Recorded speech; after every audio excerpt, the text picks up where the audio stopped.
Welcome back to the channel, guys. For you 6th Gen Camaro SS owners out there looking to kick the shit out of the ZL1 Camaros with the LT4 platforms, we have the solution for you. Late Model Racecraft. Unleash the power within. Experience the thrill of unrivaled performance. Our team of experts takes your ride to the next level. From horsepower gains to custom enhancements, we deliver results. Late Model Racecraft. We talking or we racing? First thing standing out underneath the hood of Jalen Johnson's Camaro SS is the brand new Whipple 3-liter. Just the Whipple Supercharger alone on the LT1 platform is enough to turn your Camaro SS into a ZL1 as far as rear wheel horsepower versus rear wheel horsepower in our dyno. Mr. Johnson wanted more than just a ZL1 Camaro. So we went ahead and did our complete cam package as well as long tube headers. So it has American Racing headers on it all the way back to the factory axle back, as well as our complete cam package, which is cam, springs, retainers, and push rods. And Jalen wanted, again, to be able to make the horsepower reliably. So again, guys, I'm trying not to compare it to a ZL1 too much, but to give you guys an idea, this is a 3-liter Whipple versus a ZL1 Camaro comes with a 1.7-liter supercharger. So just pound for pound, this thing is going to be way more efficient than a factory ZL1 Camaro out the box. So that's a good starting point, right? But then he wanted more. So then we want the engine to be able to breathe more, to get it more airflow, to make it more efficient as well. So this thing with only 7.5 pounds of boost is making 665 rear wheel horsepower. It baselined at only 380. So you're talking 285, almost 300 rear wheel horsepower more than stock, and right over 200 rear wheel torque more than stock. So 3-liter Whipple, our complete cam package, as well as long tube headers. And then because Jalen does plan on racing the car a lot on 93 octane, we went ahead and put a drop-in forged piston in it as well, just for reliability and safety. He didn't want it to go crazy horsepower numbers. He just wanted a reliable, efficient car that he could drive every day, use it like we use it, and not have to worry about anything. So we stopped at 665 rear wheel horsepower because that's where the fuel system would allow us to stop at. It still has a stock in-tank pump as well as the factory mechanical pump and injectors. So fuel system is completely stock on this car, so that is a limiting factor. If he wanted more horsepower later, very simple, upgrade the fuel system, turn the boost up, and this thing can go from 665 rear wheel horsepower to 800, almost 1,000 rear wheel horsepower. Pretty easy on E85 or race gas. Pump gas, we can go from 660 to 800, 850 rear wheel horsepower pretty easily. But all in all, it turned out nice. It looks badass in my opinion, especially with the hood on it, kind of like the LS9s where you can see through it like a shaker hood almost, but the blower doesn't stick through it, just has a nice window on it to be able to see it. And then when the car came to us, Jalen had some little lights under the hood to give it that little extra stuff for car shows at nighttime. But this car turned out great. I think Jalen's gonna like it. I know he's been saving up for a long time to do this package, and that's why when I brought up the fuel system and stuff, making almost 300 rear wheel horsepower more than it came with was more than enough for him to start. He was like, man, we can do the fuel system and turn it up later in the future. Right now, those gains are significant for a starting point. So, you Camaro SS owners out there, root style supercharger, twin screw like this is again super efficient, fun to drive, because these are heavier cars than Corvettes. So when you get on it and you go out and just step on it, you feel that instant horsepower and instant torque right away. I think only one thing left. Let me go test drive this thing and show you guys what it can do. This car does have roughly 50-something thousand miles on it. So again, guys, our cam package, we change everything outside the motor, new lifters, new lifter trays. We do the trunnion mod for the rocker arms. We do everything we can to keep this thing as reliable as possible. So it's still the stock crank and the stock rods We just do a forged piston in it, so in the future when he does want to turn it up, we don't have to worry about it having any issues with the engine.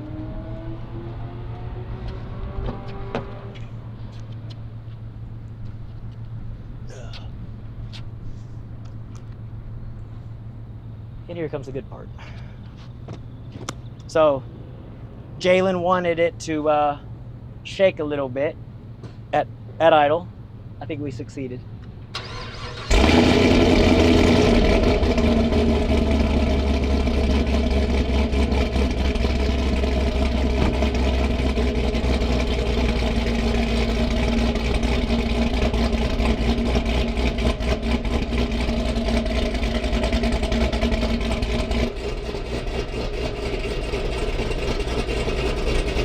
As you can see, we can make it quiet, just have the dual mode, or we can hit a button and open the mufflers up, get the best of both worlds.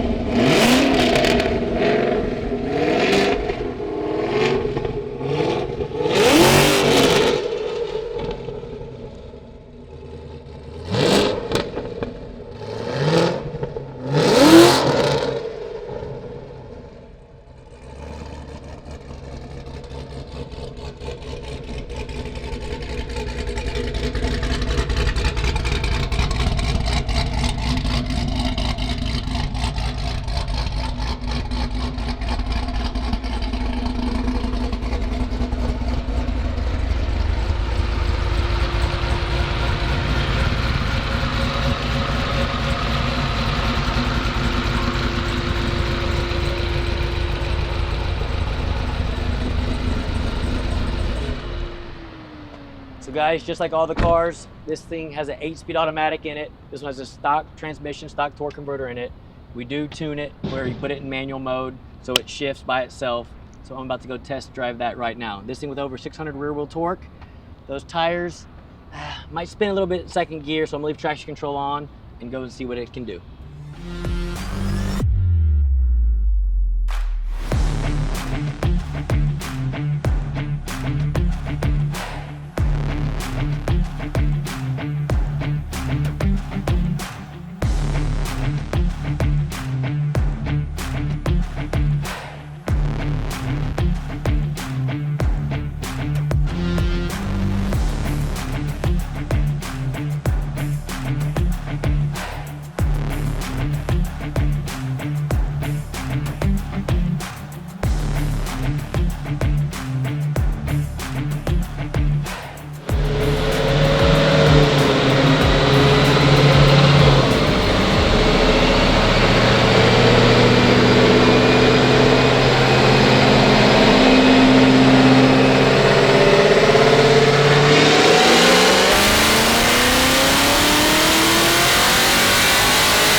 Camaro SS owners out there that are interested in a package, please go to our website, fill out an inquiry. All we need is your name and email address, what kind of vehicle you have. If you have the VIN, that helps too. But just basic info about the car, and give us an inquiry. One of our sales staff will hit you back with the package that you're asking about, as well as others, so you kind of have an idea of cost versus horsepower. So please guys, go to the website if you're interested, fill out an inquiry, and our sales staff will be glad to send you over an estimate. All right, so we're out in Jalen's 2016 Camaro SS, 3-liter Whipple, cam and headers, 93 octane, stock fuel system, roughly 660 rear wheel horsepower is where we stopped, 7.5 pounds of boost. Again, there's plenty more left in this combination if we upgrade the fuel system. And Jalen, the reason why we put the forged piston in it is because this car does have 53,000 miles on it, which isn't a lot, but he wants it for longevity and reliability. So from putting the piston in it, it's essentially 7.5 pounds of boost. It'd be fine with a stock piston in it, but we're gonna make sure it's reliable now as well as in the future. When he does want more boost, he can send it down. We upgrade the fuel system, spin the supercharger a little bit harder, and either on 93 octane or E85, make 850 rear wheel horsepower plus pretty easily and still be super reliable. So this package, guys, again, with the camshaft in it, it drives like a stock vehicle. I build these packages so you can daily drive them, or if they're your weekend toy that you drive once a month. And at the end of the day, I have to build it so when you want to use it, you can use it, and the car is not living at the shop more than it lives in your garage, because that just takes the fun out of modding vehicles. Like I said, Jalen wanted to be able to have his Camaro outrun the CL1 Camaros without having to go purchase a whole new vehicle. So I know he saved up for a while to get this package, and I think he's gonna be happy when he gets it back. Going from 380 rear wheel horsepower to 665, almost 300 rear wheel horsepower more, we'll just call it 280, is a huge difference. And the main difference is torque.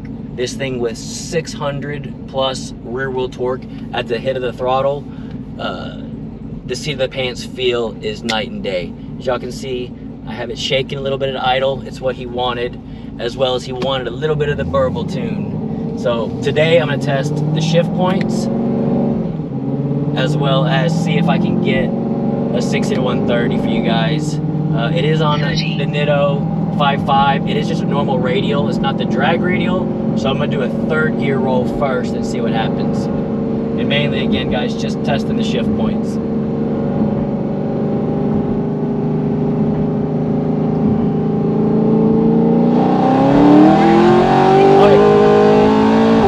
Spun way worse than I thought it would.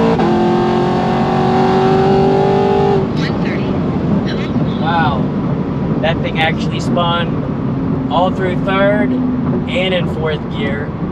And please comment below, guys. Camaro SS 6 gens, what have y'all seen on YouTube? What do they run stock, 60-130? Again, we did not run this one, so I don't have any before times, but that thing's spinning its ass off. Traction control light was flashing at me all through third and fourth gear. I honestly wasn't expecting it to spin that bad. Still went a 7.0 60-130. So what I do is I put it in manual mode now.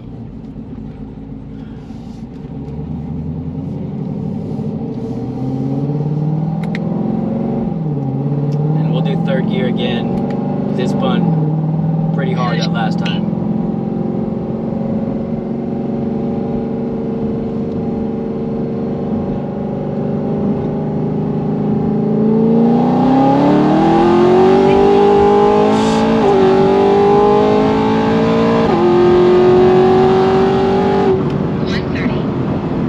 Spun worse that time. Definitely gonna need a tire, Jalen. Yeah, 7.1. It's spinning so bad. Holy shit, that thing's fun as hell to drive. And that's with traction control on. Y'all can see I'm not out of control in it, but I'm definitely trying to keep it in my lane. So traction control off, this thing would just zing right up there. It's because it's making 600 foot-pounds of torque. Like 620, I think is what it made on this radial tire. So it's a hard tire. It's a compound tire. It's built for performance, but also built to be in the rain and to live its life less than, you know, not 5,000 miles or anything like that. But I think that's as fast as we're gonna get it to go on these tires. There's no need for me to keep making pulls on it. And that just shows you the efficiency of this setup, how good it runs, how reliable it is. And you put a tire on it, it's gonna pick up a couple tenths easy. This thing's probably a mid 6 second 60-130 with a tire on it. So those of you new to the channel, please hit that subscribe button. Those of you that do follow the channel, please leave a comment below. Let me know what you have to say on future videos or on this video, what you liked, what you don't like, and what you'd like to see more out of us in the future. Jalen, I appreciate your business. Thank you for trusting me with your baby. Like I said, I know there's a lot of shops for you to send your vehicle to and for you to ship it all the way down to Texas from Michigan, I believe. Tennessee, I'm sorry. All the way from Tennessee. Greatly appreciate it. I got it shaking at idle for you. I might do a little bit more burble in it for you so you can hear it on D-cell. But besides that, I think that's it. I can't wait to hear what you have to say in person once you finally get it. Until next time, guys.